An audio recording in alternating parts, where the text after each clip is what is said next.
Headlines प्रायोजक रामबंधू पापड आटा आणि पापड मसाला.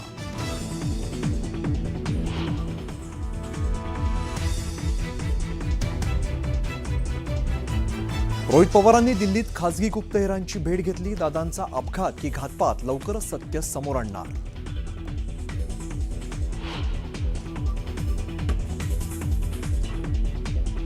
अजित पवारांच्या निधनानंतर घाईघाईने शिक्षण संस्थांना अल्पसंख्याक दर्जा दिल्याचा धक्कादायक प्रकार.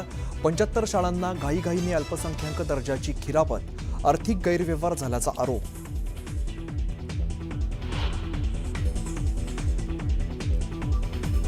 मुख्यमंत्री फडणवीसांकडून अल्पसंख्याक प्रमाणपत्र वाटपाच्या निर्णयाला स्थगिती. संपूर्ण प्रकरणाची चौकशी करून दोषींवर कारवाई करण्याचे आदेश. सूत्रांची माहिती.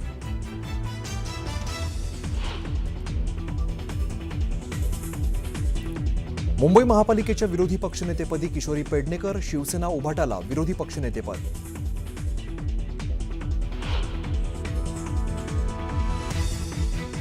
बीडच्या गेवराईत कॉपीमुक्त अभियानाचा फज्जा. दगडाला कॉपी बांधून खिडकीतून फेकल्याचा व्हिडिओ समोर.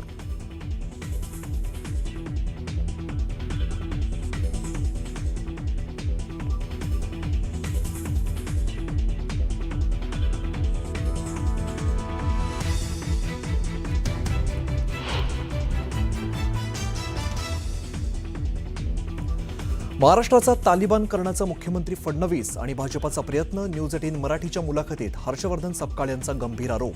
तर टिपू सुलतानबाबतच्या विधानावर माफी मागण्यासही नकार.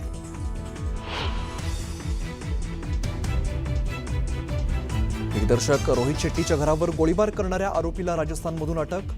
बहादूरगडमधून आरोपीसह तिघांना मुंबई क्राईम ब्रँचनं ठोकल्या बेड्या.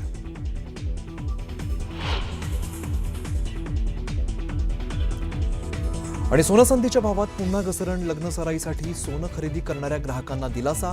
जीएसटी विना सोन्याचे दर 1,54,000वर.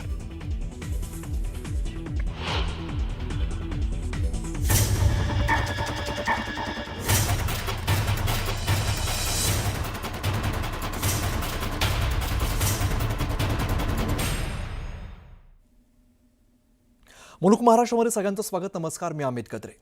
अजित पवार यांच्या निधनानंतर राज्यात शासकीय दुखवट्याचं वातावरण असतानाच अल्पसंख्याक विभागाकडून 75 शिक्षण संस्थांना घाईघाईने अल्पसंख्याक दर्जा देण्यात आल्याचा धक्कादायक प्रकार समोर आलाय.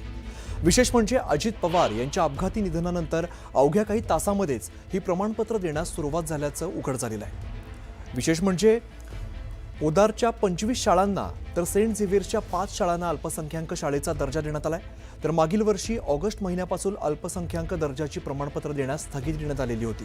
मात्र अजित पवार यांच्या निधनानंतर ही स्थगिती डावलून मंत्रालयातून गुपचूपपणे प्रमाणपत्रांचं वाटप करण्यात आल्याचा आरोप केला जातोय.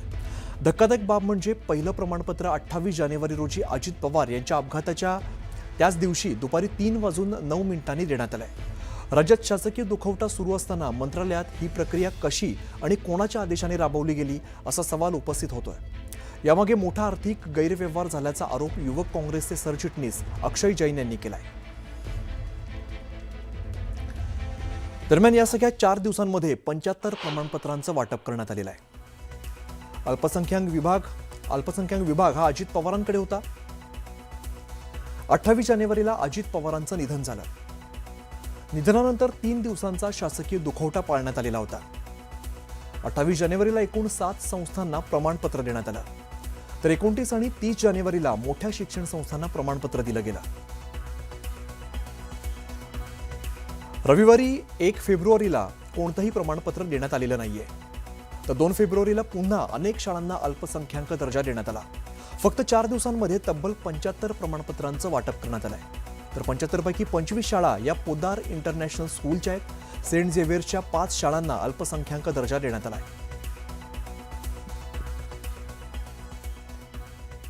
तर शाळांना अल्पसंख्याक दर्जा का पाहिजे आपण हे सुद्धा समजून घेऊया.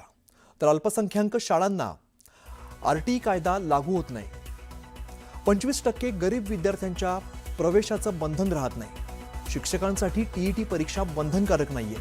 तसंच आरटीआय कायदा लागू होत नाही. शिक्षकांना पदोन्नतीमध्ये विशेष सवलत मिळते. कोट्यावधी रुपयांच्या देणग्या आणि अनुदान घेण्याची मुभा देखील मिळते. दरम्यान प्रमाणपत्र प्रकरणावरती आता अनेक सवाल उपस्थित केले जात आहेत. कोकाटे आणि अजितदादांची स्थगिती 28 जानेवारीला कोणी उठवली हा महत्त्वाचा यातला प्रश्न आहे. तर मंत्री माणिकराव कोकाटेंनी मागवलेला अहवाल हा आलेला होता का हा सुद्धा सवाल आहे. तर शासकीय दुखवटा असताना घाईघाईत हा निर्णय का घेतला हा सुद्धा महत्त्वाचा प्रश्न आहे.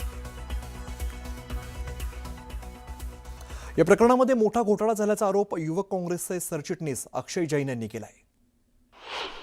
काय नेमकं प्रकरण आहे? 28 जानेवारीचं तुम्ही समोर आणले, नेमकं प्रकरण काय आहे थोडक्यात? सर 28 जानेवारीला संपूर्ण महाराष्ट्र शोकमग्नात होतं आणि संपूर्ण राज्यभरातून जे कार्यकर्ते असतील, जनता असेल, बारामतीत दाखल होत होती आणि दादाकडे असलेलं अल्पसंख्याक मंत्रालय, त्यांच्यातले काही महाभाग अधिकारी ज्यावेळेस दुपारी सन्माननीय मुख्यमंत्री 3 दिवसाचा शासकीय दुखवटा जाहीर करतात आणि सुट्टी जाहीर करतात, त्यानंतर एवढे कार्यतत्पर झालेले आहेत की यांनी मागच्या 3 महिन्यापासून ज्या अल्पसंख्याक दर्जा प्रमाणपत्र याच्यावर स्थगिती होती, म्हणजे नोव्हेंबर, डिसेंबर आणि 27 जानेवारीपर्यंत या 3 महिन्यात एकही प्रमाणपत्र वाटण्यात आलेलं नव्हतं शासनातर्फे. परंतु 28 तारखेला संध्याकाळी अधिकाऱ्यांकडून लॉग इन केलं जातं, त्याच्यावर अप्रुव्हल दिलं जातं आणि 28, 29, 30 या 3 दिवसात साधारण 75 शाळांना राज्यभरातील मुंबई, पुणे, नागपूर, गोंदिया, यवतमाळ, नाशिक, ठाणे या शाळांना परवानगी दिली जाते. या लोकांनी दाखवलं 28 तारखेला राज्यात राजकीय दुखवटा होता उपमुख्यमंत्री अजित पवारांचा, त्याच दिवशी सकाळी निधन झालं. हे कागद काय सांगतायत नेमकी? ही सर्टिफिकेट तुम्ही, ही लिस्ट आहे मंत्रालयाचा, एक GR आहे, नेमकी ही कागद काय सांगतायत? हे कागद एवढी आहेत की बघा, आता हे काय grant of status of minority education institution जे देण्यात आलेलं, ज्याच्यावर आमचा आक्षेप आहे. पोद्दार इंटरनॅशनल स्कूल, पोद्दार हे कुठली? पुणे, लातूर, बुलढाणा. याच्यावर सही आहे 29 तारखेला, इश्यूड ऑन 29 तारखेला. पोद्दार चॅरिटी ट्रस्ट यांच्या 25 शाळांना एकाच दिवशी 29 तारखेला परवानगी दिली जाते. ही परवानगी राज्याच्या अल्पसंख्याक विभागाकडून दिली जाते अल्पसंख्याक दर्जा हे पण प्रमाणपत्राची. पत्र आहे. त्यानंतर माणिकराव कोकाटे साहेबांचे तत्कालीन मंत्री, त्यांचं 12 ऑक्टोबर 2025 त्याच्यावर आवक जावक क्रमांक आहे, यांनी याच्यावर सदरचा अहवाल सादर करावा, पुढील आदेश येईपर्यंत शैक्षणिक संस्थांना प्रदान अल्पसंख्याक दर्जा मान्यतेस स्थगिती देण्यात यावी. हे असं असून सुद्धा एकाच दिवशी 75 शाळांना दिले. कोकाटे साहेबांकडनं नंतर हे मंत्रालय जातं अजितदादांकडे. अजितदादाही एकही शाळांना प्रमाणपत्र देत नाही, परंतु दादांच्या निधनाच्या काहीच तासानंतर हे अधिकाऱ्यांनी हे वाटवायला सुरुवात केलेली. अभिजित पोते, न्यूज 18 मराठी, पुणे. एक टीचर अपॉइंट करने का उनको 30 से 40 लाख रुपए मिलता है, तो इस कारण ये मंत्रालय के लोगों ने इसमें कुछ शिक्षण अधिकारी भी शामिल होंगे और कुछ स्कूलों के जो लोग हैं, संस्था संचालक, वो भी शामिल होंगे. तो मैं सरकार से मांगनी करूंगा कि इस विषय पर CID जांच बिठाए और इन पे मौकों के अंतर्गत इन पे कार्रवाई की जाए, क्योंकि ये संगठित अपराध में आता है, तो इन पे कड़क कार्रवाई होनी चाहिए.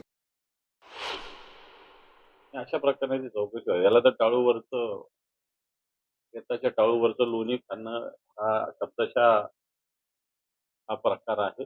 या प्रकरणाची चौकशी व्हावी, संबंधितांवर कारवाई व्हावी. माझं तर म्हणणं असं आहे, आजही मी मागणी करतो या निमित्तानं की ज्या संस्थांना येत्या 5 वर्षाच्या कालावधीमध्ये अल्पसंख्याक दर्जा दिला गेला, त्या सर्व संस्थांची चौकशी करण्याकरता SIT नेमल्या गेली पाहिजे. अजितदादांच्या निधनाच्या दिवशी अल्पसंख्याक विकास विभागाने परस्पर प्रमाणपत्र वाटप केल्याच्या प्रकरणी मुख्यमंत्री देवेंद्र फडणवीस यांच्याकडून स्थगिती देण्यात आली आहे.